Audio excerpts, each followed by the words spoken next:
পেটাচ্ছে, নারী শিক্ষা দিতে, এটা নিয়ে আপনার কোনো মন্তব্য? আমি তো এইটা দেখেই তো আজকে এখানে মুখোমুখি হলাম আপনাদের। আমি গতকালকে যে পরিস্থিতি দেখলাম, শুনেন, প্রতিটা দল বা সংগঠন সব সময় তো একই আদর্শের উপর সব লোক থাকে না, তারা আদর্শের ব্যত্যয় গোটায় দেখা গেল কেউ কেউ অতিরিক্ত আবেগ দেখাচ্ছে। এটা দেখাইতে গিয়ে তো আলটিমেটলি পুরা দলেরই বদনাম হচ্ছে। বা ধরেন সাধারণ আন্দোলনকারীদের পক্ষে যদি কেউ ছাত্রলীগকে মারে বা অমুককে মারে, তখন তাদেরও বদনাম হচ্ছে। আমার কথা হচ্ছে যে সংঘর্ষের মধ্য দিয়া, সন্ত্রাসের মধ্য দিয়া এগুলাতে কোনো সমাধান আসবে না, বরং আমরা আরও পিছাই যাব। আমরা সামনের দিকে আগাচ্ছি বঙ্গবন্ধুর সোনার বাংলা বানানোর জন্য। আমাদের সবাইকে,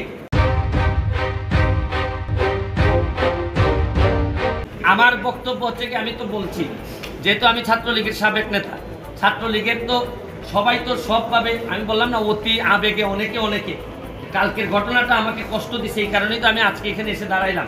আমার কাছে মনে হয়েছে যে ছাত্রলীগ কালকে, ছাত্রলীগ এবং সাধারণ ছাত্রছাত্রীদের মধ্যে যা হয়েছে তা অত্যন্ত দুঃখজনক, এবং এই দুঃখজনক পরিস্থিতি এড়াইতে হবে যে কোনোভাবে।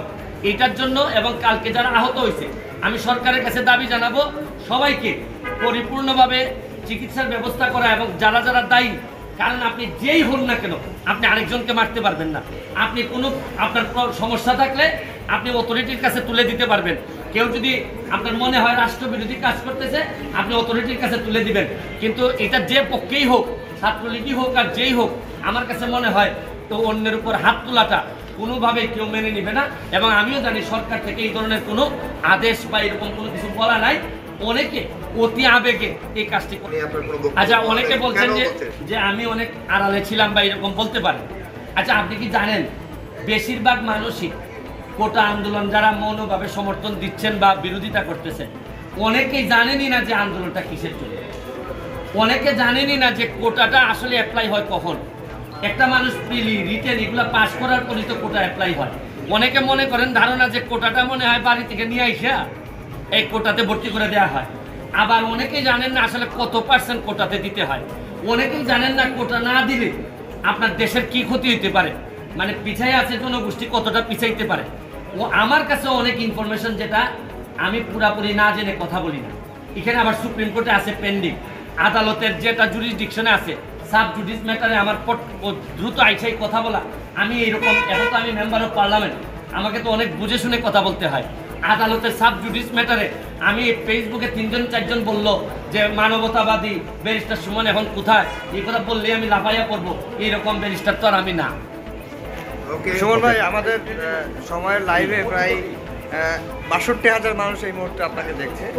তার মধ্যে অনেকে আপনাকে প্রশ্ন করছেন যে নিজের সুবিধা মতো আপনি কথা বলছেন। যে আমি তো অবশ্যই আমার সুবিধা মতো বলছি, কিন্তু আমার সুবিধা কোনটা? জেমে পড়ে থাকবো, আমি মারামারি দেখবো, আমার খারাপ ভালো লাগবে? আমি কি অমানুষ তো না? আচ্ছা, মানুষ না হয় দামি না, আমি অমানুষ তো না। বাচ্চারা মারামারি করবে, আমার ছাত্রলীগ যে দল আমি করছি, আমার ছাত্রলীগ বদনামে পড়বে, আমি বসে থাকবো?